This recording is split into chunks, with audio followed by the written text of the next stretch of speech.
$2025 Mm-hmm. started off crazy. We're here. We're already on fire. Already on fire. Our city is on fire. Yeah, it's crazy. It's insane. Hopefully by the time this airs, everything will be fine. Mm-hmm. But right now, it's pretty crazy outside. Mm-hmm. I'm getting all kind of texts about if I'm safe, Mhm. you know, if I need to be evacuated. I'm good for now. I just got a text saying that people are leaving their cars on the road in the valley Really? to evacuate. Yeah. Jeez. So they're saying to get like a full tank of gas. It's pretty insane. LA is on fire a couple times a year. Yeah. But luckily, it's usually like places where there aren't a lot of people, you know, Mhm. like the mountains and the hills. Mhm. This is a little different. So, And it's crazy because Palisades is kind of like very beachy, you Yeah. know? So it's usually a bit cooler over there, a bit more. The dew is usually pretty thick over there. But I guess right now everything is like dried out. And we don't get that much rain a year. Yeah. So it's pretty scary when you think about it. And devastating. Yeah, Like, you work so hard for all this stuff. And then having to leave your car and your house and your belongings, like it's pretty devastating. Yeah, but I, one thing I try to remember is that, you know, I think we talked about it on the show when you were talking about when something bad happens to you in the morning, it doesn't dictate the rest of the day. Right. And I think that's kind of like a fallacy that a lot of people have, myself included. Like when something starts off bad, you assume that it's going to all be bad. Mm-hmm. So I'm trying to remember that this is just one thing happening. It happens to be in the beginning of the year. Yeah. That does not mean that this is about to be a terrible year. Right. Right. You know, this is just... I feel like some people go out of their way to force bad things to happen. Like, Sure. you know, on New Year's, the New Orleans, I'm just going to call it massacre. When they drove the car through the crowd? The truck. Mm-hmm. Yeah. I feel like that was a forced attempt to, you know, ruin people's year, Didn't people lives. die?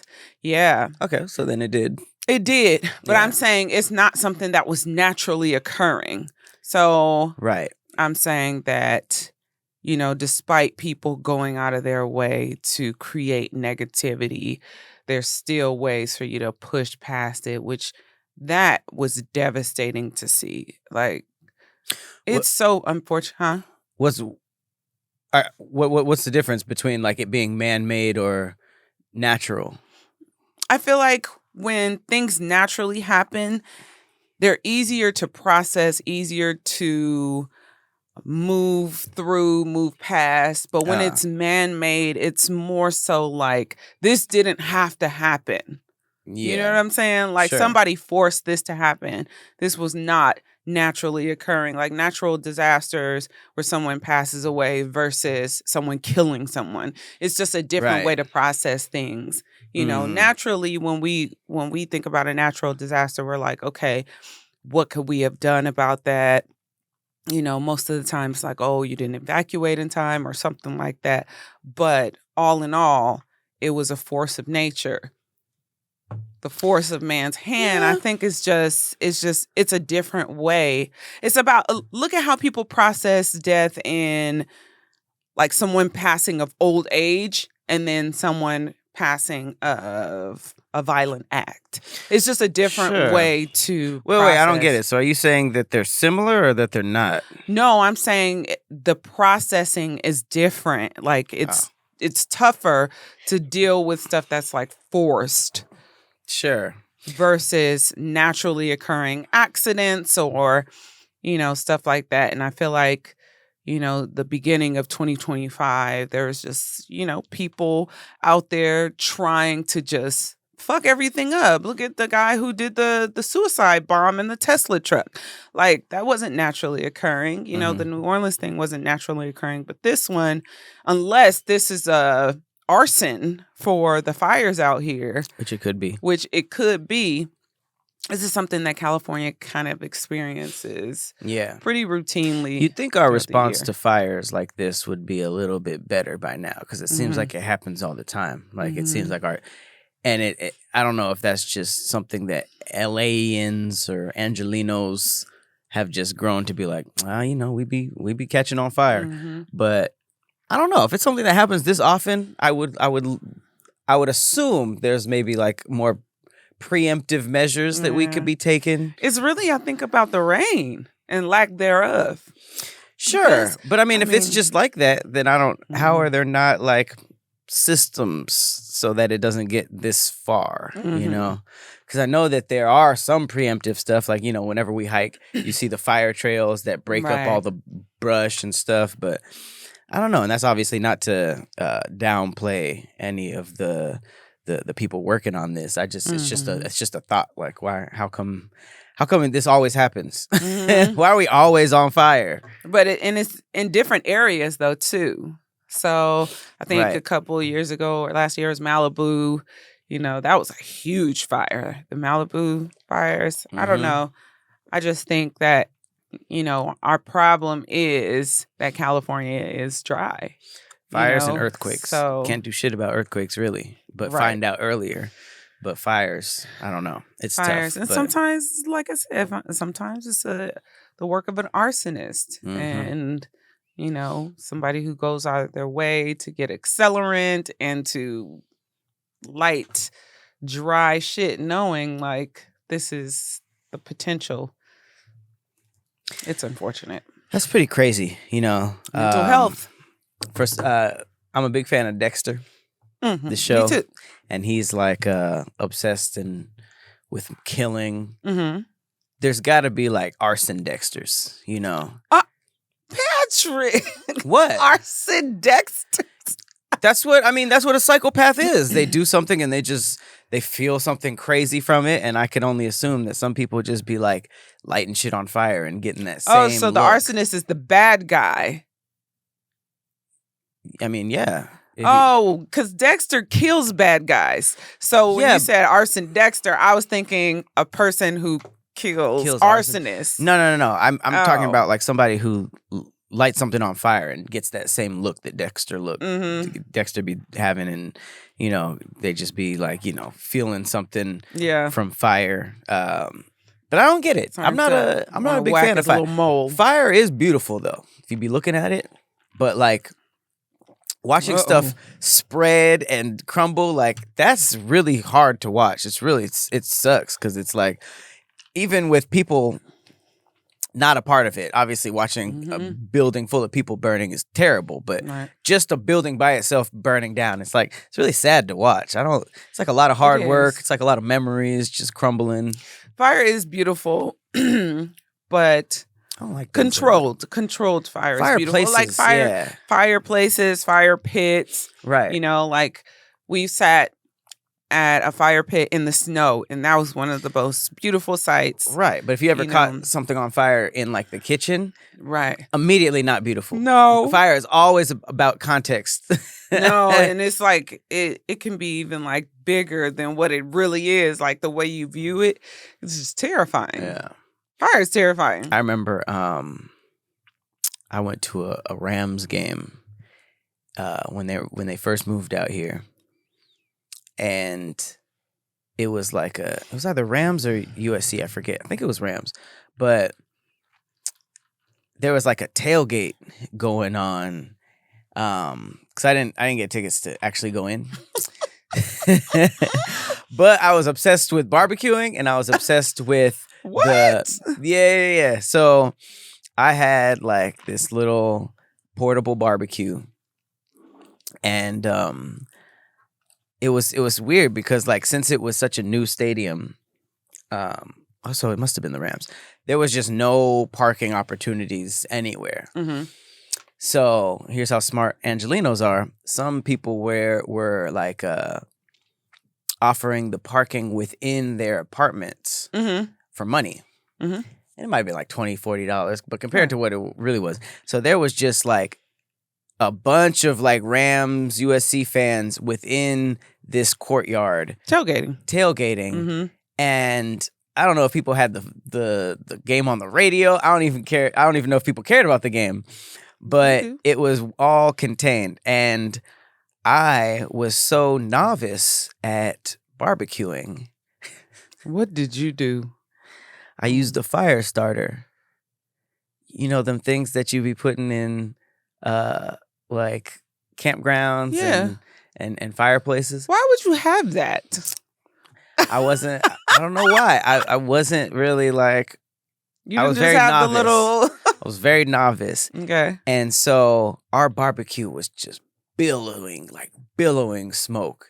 Oh my god. And it was obviously not for cooking because it was just like, oh my god. And it was very embarrassing. But that was like one of the first times I was like, Did you try to cook on it? I eventually cooked on it after I got all that. And was the meal situated. weak? Was it weak? Burgers, or it was dogs. Good? It wasn't like I was throwing down. Oh, and there's a bunch of people barbecuing on that, but I was trying to get it going, and I got it going the wrong way. So I know firsthand how uncontrollable. Did you use an accelerant? That's what the fire starter was. Yeah. Oh, you didn't. Oh, I'm talking about like what is it? The little. I'm talking about them little bricks. Accelerant. Them little bricks that you break up and you throw in, and then it just like whoosh. Oh. But that's for campfires and fires that are supposed to be on for a long time, not cooking, because it was. Damn. I was getting some looks, but that was. Are you a Rams fan? Yes. Do you have a team? Yeah, that's your team? I don't care. I don't care about football at all. So like, my dad was a fan of the LA Rams and the LA Raiders back in the day. So I have a bunch of photos of me as a baby with a Rams helmet on. I had the little flags and stuff like that. So when they came back, I was like, okay, for sure. Because like I got into football probably like middle school, high school. I was like Madden addict. I was playing all the other stuff like NFL Fever, Blitz, all that. And I liked the Colts. I was a big Peyton Manning guy. Indianapolis? Yep. And then I was huge on Michael Vick. I went to Atlanta and got like a bunch of the Doo-Doo Daddy. Doo-Doo Daddy? The spray-on shirts that all the Doo-Doo Daddies wore. What is a Doo-Doo Daddy? Doo-Doo Daddy is like... people who don't know. I know what a Doo-Doo Mama is. It's the same. So in LA, we just... Doo-Doo Daddies and Doo-Doo Mamas were like, the girls who wore like baby fat. Don't do that. Don't do that. That's who it was. I told Patrick yesterday that I had my car. I put a baby fat emblem on the back. Doo-Doo Mama, yeah. And I was, wearing like Fat Farm and Giant Fubu, just Doo-Doo Daddy shit, Y'all were Doo-Doo Mamas. And that's just how it was. But I got all that stuff in Atlanta. I was a big I felt classy. Vic fan. But then when the Rams came back, I just felt obligated to, support them. So I've been to, but I couldn't switch. I was a 49ers fan, but I became a 49er fan when there was no team in LA. So when the teams came to LA, it was kind of like, I'm not going to switch. I'm all right. My allegiance But I wish mine there. was like that. Like, yeah. I like it when families are like, this is a blank family, So the closest I got to that was my grandma taught at USC. So we were big, like we had USC stuff everywhere. USC. But my family never really got super, super into football. So I'm just a Rams fan by default because it's LA, Okay. But yeah, shout out to LA.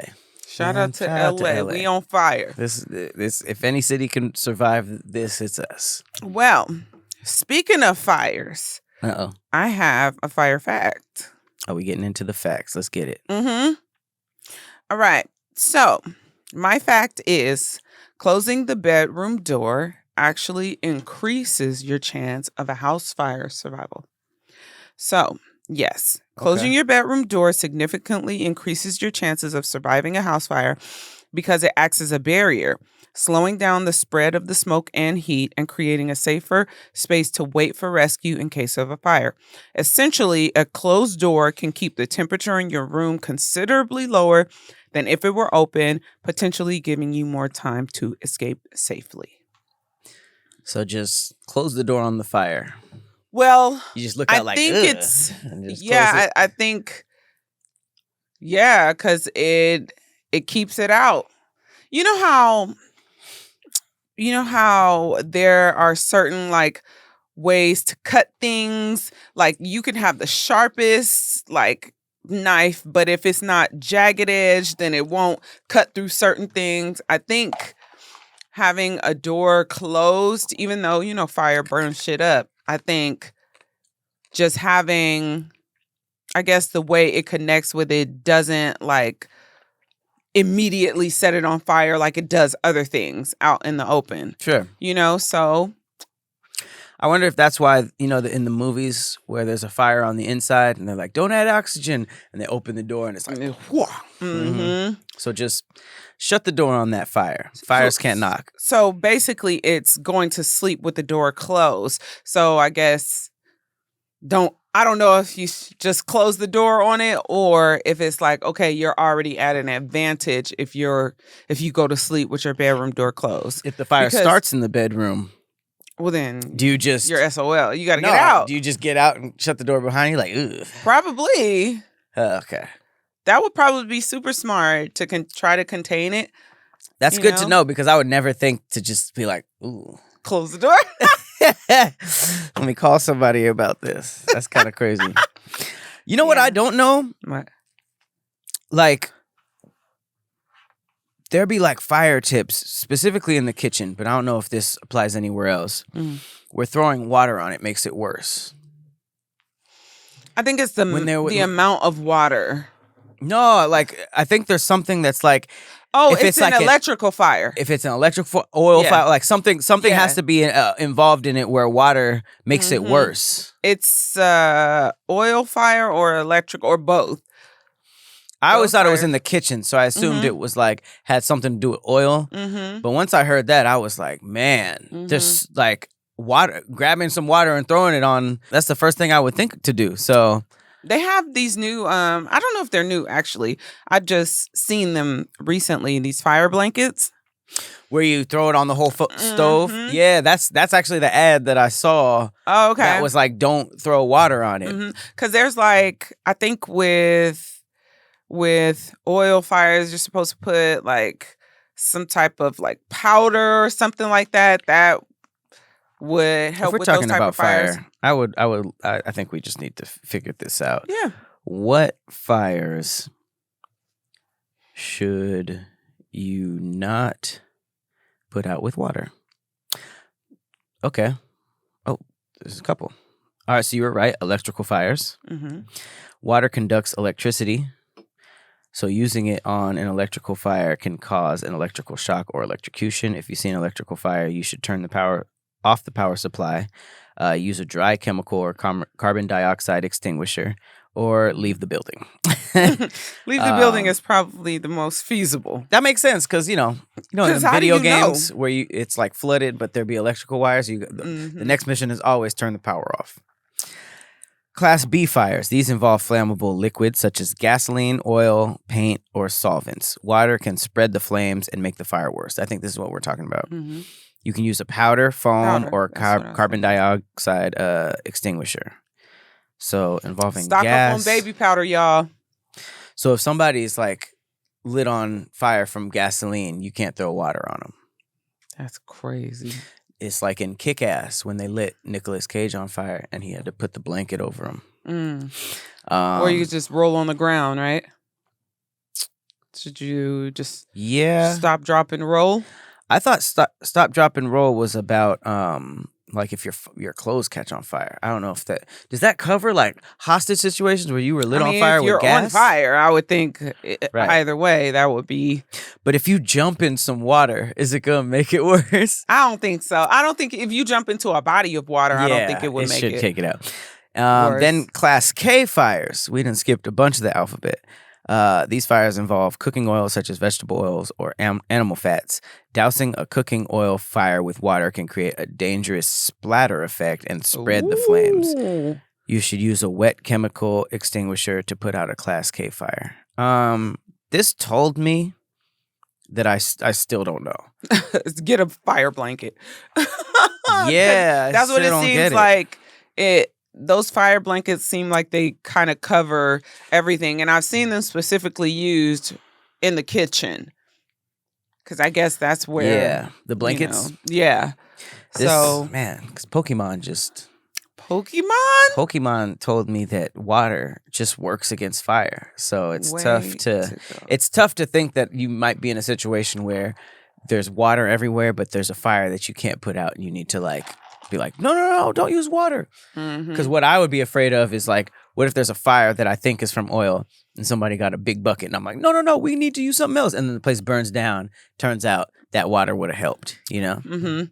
Well, I mean, safety first. So if you feel like, oh shit, this could potentially spread it, then you were right in just making that decision. You can't beat yourself up because you're not a fire expert. Sure. So the intentions were good. Maybe you could have saved it, but at the same time, I'm still trying water. Since I don't know what fire, it seems like throwing maybe like some test water. Actually, what fire is good for a water extinguisher? Did it say? Well, I would assume like if leaves, natural fires, if like the one now. They be throwing, isn't that like a powder that I think they want to release kill it from the faster. I don't know. So maybe water is never the answer. Because that's what I was just thinking, because you talked about electrical fires, oil fires, but what about the fires that we actually put out with water? What are those fires? I don't know, because they also drop water too. They drop chemicals and they drop water. Okay. While you look that up, I'm going to do my fact, which doesn't really have to do with fire, but it was as close as I can get. Okay, so bad ventilation in your bedroom at night can result in increased carbon dioxide and lead to poor sleep, headaches, and reduced cognitive performance the next day. So I feel like that's super important because I be sleeping with the window open, fans, like I need good ventilation because I don't like, anytime it's like clammy in a room and all, like I feel like it's never cool. Like I feel like bad ventilation equals it being like warm, and I can't sleep when it's warm. So I try to, even the air ventilators and stuff like that. But I didn't know it could lead to headaches and reduced cognitive performance the next day. That's kind of crazy. Like I was dumb today because my window wasn't open. All right. Okay, you ready for this? Water can be used to put out Class A fires, which are fires involving solid combustibles like wood, paper, cloth, rubber, trash, and plastics. Water is the most effective extinguishing agents for Class A fires. Okay, so natural. Just stuff on fire. Yeah, that's what I thought. All right. Let's get to these threads.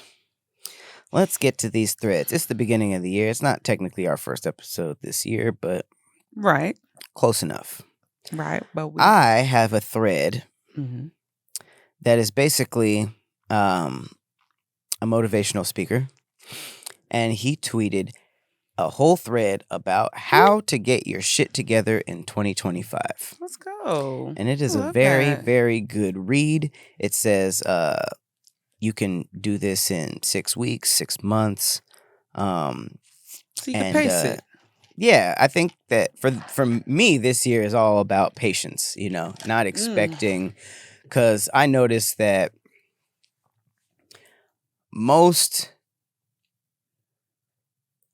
careers, I'm actually going to say every career takes time if you really, really wanted to get somewhere. A lot of the careers that blow up pretty quickly are either unsustainable or, the person didn't have the proper mindset or training to keep it going the way they wanted it to. And I did notice that choosing the social media route is a lot of like instant gratification. It's post a video, get comments and results right away, and then you kind of don't think about that video again. This is within the first hour. Right. Hours of... First hour will kind of give you a gauge of how your video is going to do. I sort of came up in the YouTube school where, when we were posting early all deaf videos, it's like how many days until it reaches 1 million, within that first week. Mm-hmm. And then after that, it's just like, if it didn't, dud, if it did, hit, Mm-hmm. And I think that's a horrible, horrible, horrible, horrible mindset to have when releasing content or anything, because a short amount of time to like judge success is insane, because you're releasing stuff that's out for forever. And how many times have we looked back in the We Trippin' catalog and been like, oh wow, this episode is at 300K now, blah blah blah blah, just because it didn't do what we wanted it to in that first, so we stopped watching it, or you know what I mean? Like it's a big deal, and I feel like we're kind of at a disadvantage for thinking that, because a lot of people who create other things like movies and albums, they can't do that, like we, like the thing I read the other day. They are also judged on immediate like sales. Sure, so like box movies, office and all that. Box office, it counts the first weekend. With albums, it's like the first week sales. Right, but how many times have albums and movies bombed that first time and ended up being gigantic, and like what I told you about that article about Squid Games.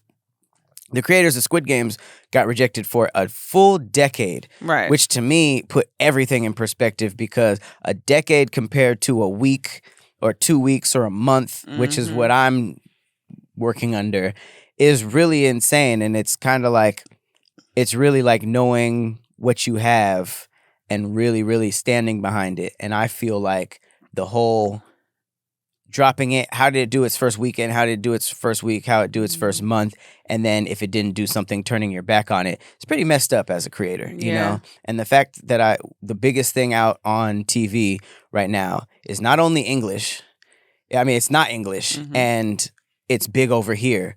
So he believed his success crossed nationalities, It's just very inspiring to see somebody stand behind something for that long compared to what we are used to, And a lot of times, we just talked about this not too long ago, a lot of those viral videos we see, when they go viral, I'll see like an interview with the creator and they're like, I did this video, I posted this video 3 years ago and it's just now going viral. So I've seen that time and time again, to where, and I've experienced it myself. Like, I walked in a fashion show years ago, and then all of a sudden, 3 years later, I'm seeing like all these comments on it. The algorithm picked it up and just shot it everywhere. And I'm like, what the fuck is this? What is going on? You never know. Everything we create is forever, and we forget about that. That's why they talk about digital footprint. And when you think about like songs like Day and Night by Cudi was 4 years old when it blew up. It just kind of makes you think about like the fact that what you're putting out is forever, and you don't I just feel like we have a very unfair scope of success, and I kind of want to change that. So this is a really good thread. Think about old boy who did the Cranberry commercial. Now here you go. The makers of that song was probably like, right. That's who's that chick? Damn, it's not who is that? I'm gonna get eaten alive for that, because it's not. They have the. Who is that? It's not the Foo Fighters, because that's Dave Grohl. I don't know, but it'll come to you, and when it does, my point is they were mega popular already. Yeah, they were mega popular already. They were, but I'm saying like it died down. So when he did that video, they're probably like, why are we getting all these streams right now? Right. Like what happened? And Pilots something. Is that their name? You can search on Google and sing it into your I've never done that. Let's do that for the first time. Look, it has the little thing. You want your freedom. Nah. Let me try. Is it Fleetwood Mac? Yes. Yeah, Drees. I said Pilots. Hang on, let me try it. Wait, search a song. Now here you go again now. Do what your freedom. Mexican guys skateboarding, drinking. Fleetwood Mac. Hey! I've never done this before. I wonder if Google picked it up, will YouTube pick it up and we're going to get a flag on this? Well, it should. I hope not, because we didn't sing that very good. Whoa, wait, let me see the range of this thing. What you got? Drops, dropping out the track, I'm buzzing out the track, I'm fucking bitch, I'm thugging again, I'm dressing the block, Plutowski. Wow, this thing got some range. Woo! It was only an 11% match, but it's good enough. It was on top. I don't know why BTS is one of these. They give you like 5. I've never done this before. They give you like 5 choices. BTS, the K-pop group, is part of that. Wow. I wonder what they did. And also Dirty Girl by Lenny Cooper. Dirty Girl is crazy. So this is for everybody who's trying to get their shit together in 2025. How to get your shit together in 2025. Okay. This is from Dan Go, aka @FitFounder. Dan Go. That's cool. Instead of Van Gogh. Yeah. Also, we were talking about like people who don't be who be waiting on success. Mm-hmm. Van Gogh he died broke. All his paintings blew up when he was dead. I think isn't that a part of the culture? Like with paintings? Once they die, like the value of their shit increases. Music like too crazy. now. Mm-hmm. Music too now. Mm-hmm. All right. Vincent Van Gogh. Okay. Okay. Number 1, make a list of all distractions in your life. Systematically remove one at a time. Track your progress. No excuses. Lose the distractions. I love that one. Number 2, prioritize your health.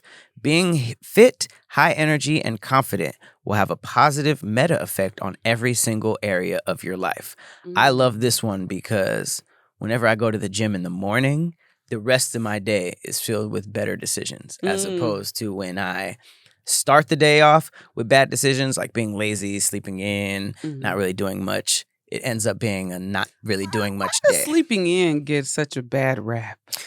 I think, well, if you think about it, I fully understand it because it's like unless you're up late doing something productive, you're missing out on a bunch of hours. And I get it because I love sleeping in, but them occasional times you be waking up at like 7, even when you don't do anything, you be looking up and you be like, damn, it's 12. I feel like I've been up for a very long time, you know? I just think there's ways to switch the mindset of sleeping in being a bad thing. You know, if you sleep in and then when you wake up, you make the most of your day, then you probably won't feel so bad about sleeping in. I like to sleep in. And so I've had to like adjust my mindset of like the day's wasting away. I don't think it's bad to sleep in if you're a night owl. Yeah. But if you are going to sleep, well, I guess it just depends on productivity overall. Because I know that some people aren't morning people, and I know that some people are night owls. But if you waking up early and doing bullshit, if you going up to sleep and doing bullshit, it's kind of the same. You know, I don't understand if somebody woke up at 4 a.m. and didn't do shit until 12, and then somebody woke up at 12. Not a big deal, you know. Right. So I think it really depends on how you spend your time. Productivity. Number 3, apply the theory of constraints to your life. Find the worst habit that holds you back. Subordinate everything to fix it. What's the worst habit that holds you back? Procrastination. Putting stuff off. Yeah. I'll do it later. I think that one thing that I read this year that really spoke to me was how much easier it is to, like, I guess how much harder it is to let someone else down compared to yourself. You know, I feel like a lot of the big projects that I've had in my life had a team or other people involved to the point where it's like, do your shit or else you have to perform.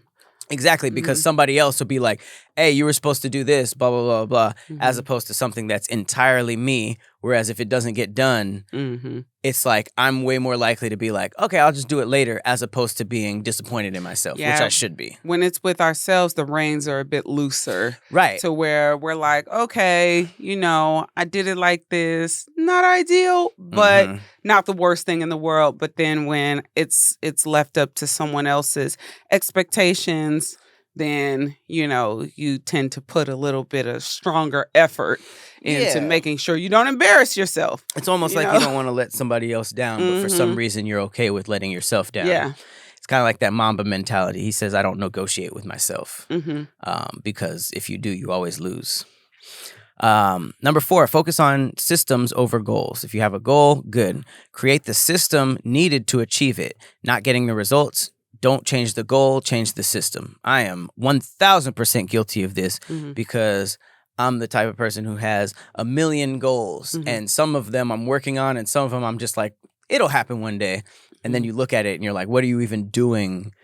It's not just going to happen, So I think that's very dangerous because a lot of people just have dreams that they just hope will happen one day. But when you ask them what they're doing, they're flabbergasted. I've shifted from just like goal oriented to more lifestyle change because I used to create these goals and they're amazing goals that I created. Right. But a lot of times I either miscalculated what it would take to reach that goal, or I put a time limit on it where I'm like, I need to reach this goal by blah, blah, blah. Yeah. I need to do this within the year. And some of the goals were so far reached that I couldn't feasibly complete the goal in 1 year, but I gave myself that when typically it takes 2, 3, 4 years to complete certain goals. So I was like, you know what?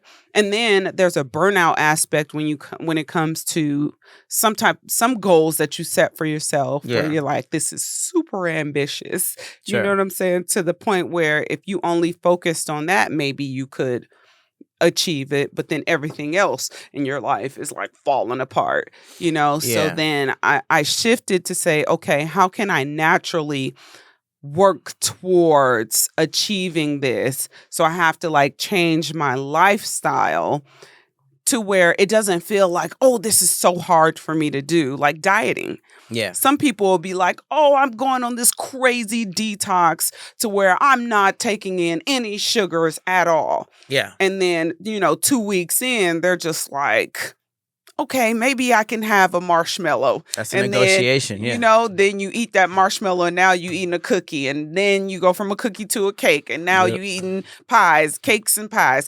So downward spiral. Yeah, for me, it's like, okay, I'm not going to go no sugar, but maybe I'll go low sugar. It's momentum. And so then I can like pace myself to creating a lifestyle change versus like setting this goal. I need to reach this goal because once I reach the goal, if I like struggled to get there, then it's easy to go backwards because I'm like, oh, I made it. Okay, now I can relax. Yeah. Yeah, for sure. And I think that's a big part of it is like thinking that you can do it all at once, everything at once. And I remember when I first started going to the gym, I'd be like, okay, I got to work on everything for 4 hours, hours and hours. Like I got to work on every part. And I would look around and I'd be like, man, they just did legs and left, they just did core and left. And it's like, yeah, because they're here all the time. It's not about achieving everything at once. It's about the pacing. Exactly. Okay. Stop being offended. Ooh. Being easily offended means you're easily manipulated. That was a big change for me because it's like you kind of grow up thinking like nobody should disrespect you, blah, blah, blah, blah, blah. And then you start realizing that the people who are crashing out and doing all this crazy stuff because of something stupid end up either losing a bunch of stuff like what they have going on or even their freedom. And then, you see all these interviews about these people and they're just like, man, I don't even remember what this was about, And it's just like, damn, that one moment of going off the handle cost you everything. Yeah. And that's definitely manipulation, especially like the whole like macho mentality of like, I can throw this person off based on what I got going on. I see that in music mostly because that's where like a lot of tough guys are. But now it's like it seems like it's leaking into like other aspects of social media. But I have noticed that somebody can be like watching somebody that's successful and be hating, and then when they get the chance, they'll be like, I'm gonna throw him off because I have nothing to lose. They have everything to lose, you know. Right. So it's like all I have to do is be like, you a pussy, and now they're just like, okay, I have to say something. It's like, no, you don't. No, you don't. That's what they want. That's literally manipulation because they're like, I don't mess with this dude. I don't have a legit reason to beef with him. So I'm just gonna do one of those like manly rules where it's like, if this is said, you have to do something. And I've seen a lot of people crash out over that. I had to over the years shift my thinking with that because, you know, on my profile, from my look, you know, super busty lady, people have their automatic thoughts about your personality. So they attribute if you dress more scantily clad or, you know, they'll automatically assume certain things about you. If you have an OnlyFans, if you have, you know, this and that, then your personality must be this. You must be busting it open for everyone or whatever. You know, on my actual profile, pretty much it's for the most part, what I've seen is more positive comments. You know, that's what's shown. My algorithm has shown to me. So I can scroll through 100 comments on my post, the first 100, and they're all positive. Nice. You know, it's not until I get to the hidden comments where I see like, oh, gross faces, throwing up faces. Oh, you need to hit the gym. You're fat. You're this. You're that.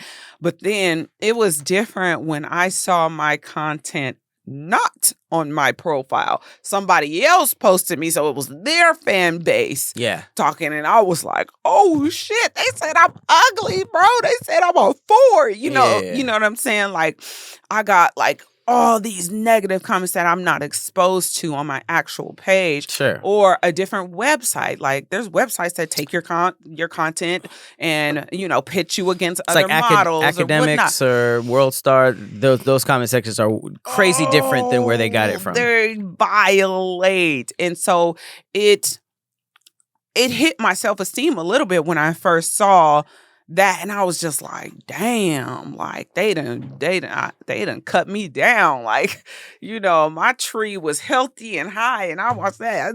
I'm getting chopped at the fucking base, you know? And so I was just like, okay, after a while of it like really hurting my feelings, I was like, okay, these people have nothing better to do than to talk shit about somebody who essentially has never done anything wrong to them. So is it really about me or is it about you? And so I had to shift from being offended at these comments of people who have no personal connection to me to the worst comments don't be real pages. Yeah, so I'm like, it's not really about me. So I had to separate myself from being offended from people calling me ugly or fat or this and that, you know, to, okay, for somebody to feel comfortable to spew that type of negativity out there, there's things going on in their lives that they're not happy with, or they could be jealous. I've seen it plenty of times where they're like jealous, or they just wanted your attention. They just wanted you to respond or whatnot. Well, sometimes it has nothing to do with you, period, you know, because I think that it would be a lot different if every troll trolled from their own page, you know? That would be really, there'd be an element of honesty in there, you know? But when I think about it and I'm just like, damn, why would I ever take the time to write something like this, period? Right. You know, that's kind of crazy. But when you click on the page and it's like 0 posts, blah, blah, blah, then it's just like, oh, shoot, you made another, like, really think about that. Like, you made another account just so that you could surf your timeline or surf your real page's timeline, then switch over. The fact that you have to actively switch over and then jump in the comments and say a bunch of hateful stuff, that is a level of accountability in a way, because you're like, I can't have this attached to my page because I know it's wrong. I know it's horrible. So the fact that you kind of have to go under disguise to do all of that, it's just like, man, this is like, we were just talking about Dexter. Like, this is like this person's other life is to just like really spew hate, but they also are attached enough to know that they can't have it really connect to them. You know, it's because really like putting on a mask before doing a robbery. You know it's wrong, so you don't want it to attach back to you. So when I think about that, it puts a lot of things into perspective, because it's just like, oh, you know it's wrong. And that's why I mentioned like pages like Academics and World Star and stuff like that, where it's like your whole fan base is based on hate. Yeah. It's not just that post. It's the post before, it's the post after. Everything they post is just filled with hate. Shade room, because you're supposed to be shady. And that's the thing. That's why they can jump to another page and be like, okay, Academics posts. Whatever it is, I'm going in. That's why every song is trash. Everything that somebody does, they're ugly. You know what I mean? Like, there's just always something, and it's never good. It's only good on honest pages where it's like the actual person who's doing it, who accumulated those fans based on their work. That's where you're gonna get the honesty. When somebody reposts it, like, hey, look at what this person's doing, it's the people are gonna go into hate mode literally by switching over to that other profile. See, I have a fake page, but I don't post I don't comment. Why do you have anything. a fake page? Because I like being able to surf anonymously, but I don't spew. I don't comment. You can surf anonymously on your page, though. Honestly, I don't comment at all on my fake page. Lurking? Yeah, because sometimes I don't want Persephone's page to pop up under the stuff that I look at. So I want to look at stuff that I look at under my anonymous page. Or comment? No, it's just I don't want that page. That page is a brand page per se. So if there's certain like things that I want to look at or stories that I want to watch, I don't want Persephone's page to pop up under the stories or whatnot, because I be all over everywhere. You don't want them to see that you saw it. Yeah. I know alter ego pages because they look at Twitter porn and all that kind of stuff, because that is like, okay, this is why you have an alternate Kevin Durant, page. I think didn't Kevin Durant get caught up burner like, pages and on shit? his burner page, like, you know, commenting some shit. Like, I think people ultimately just want to be normal, but then you have the people who have malice intent versus people who just want privacy, and those things just kind of get intertwined because you don't know who's who. Okay. I just want to skim through the rest because we're running out of time, and I do want to help some people out with this list. Okay, next one. Be okay with being lonely. When you make moves, you change who you are. People won't like that. You need to go through a period of loneliness until you find your tribe. Another one, be impatient with your actions and patient with your results. I think that might be my favorite one based on what we talked about. Just because your actions is what needs to get done. The results, you need to give time. And like we talked about earlier, sometimes you get impatient with that process. Only get advice from people in places you want to be. Bad advice is the most expensive advice on the planet. Stop looking for approval from others. This goes for your parents, your friends, your mentors. The person you should look for approval for is the person in the mirror. I know that sounds very cliche, but while we're talking about social media, when you look at a post and be like, what's the analytics? How many views? How many comments? Blah, blah, blah, blah, blah. And you're not, and you didn't approve of the message, then that's a very dangerous game, because I was taught to make something, make sure you know it's good, and then put it out. If you make something and you're not sure if it's good or not, and then you put it out, whatever people say about it is what you'll start thinking. Realize that no one is thinking about you, and that's a good thing. As long as it doesn't harm someone else, go and do what you're meant to do. Most things that people try to do are blocked by what that person thinks other people think about them. Set a 3-year vision. Break that vision down into a 1-year goal/systems. Break those down into quarterly projects. Use each day/week/month to complete those projects. No one is coming to save you. If you are to make something of yourself, you gotta be the one to do it. Okay, last few. Touch things once until they're done. Stop task switching. Stop distracting yourself with social media. Once you work on something, keep working till it's finished. I am the king of starting a bunch of stuff and then losing track and be like, damn, I never finished that one thing. Super annoying. I hate this one. Set a bag, BHAG. This is called a big, hairy-ass goal. This is something you work towards over the course of your life. Everyone sets realistic goals, and there's room at the top for your excellence. You never know. You just might achieve it. Sorry, the thread had a beat on it. Okay. Last two. Do the 21 Extreme Ownership Challenge. For 21 days straight, don't complain or blame others for your life. Buckle up and take ownership of your results. That might be the most important one so far because nobody takes ownership of anything except good things. And then last one, enjoy the process. Embrace the ups and the downs as the part of the journey. Treat life as a game. No one makes it out alive, so you might as well enjoy it. No one makes it out alive. No one makes it out alive. The energy for 2025 is to be locked in. Hope this thread points you in the direction of your biggest dreams. Lock in. Lock TF in. That might be one of the best phrases / sayings in the last few years. Lock in. I know you said your 2025 thing was about procrastination. That was that's one of my biggest problems. Mine is... No, you said patience. Patience and no procrastination. Yours was about patience. Mine is about upgrades. I've taken the time to upgrade my shower, upgrade my bed, just upgrade, where I live, Yeah. I've made quite a few upgrades. It's just about convenience, comfortability, because I feel like people focus so much on everything having to be hard work, this, and that. And sometimes you forget about, the comfortability, life's feeling good, feeling safe, feeling comfortable. And I think sometimes comfortability gets a bad rap because people will intermingle it with complacency.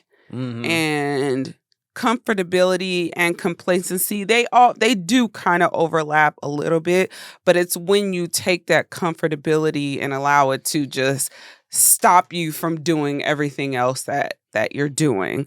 That's when it becomes a hindrance. But for me, it's I don't want to take a long time to wash the dishes, so I upgraded my cookware.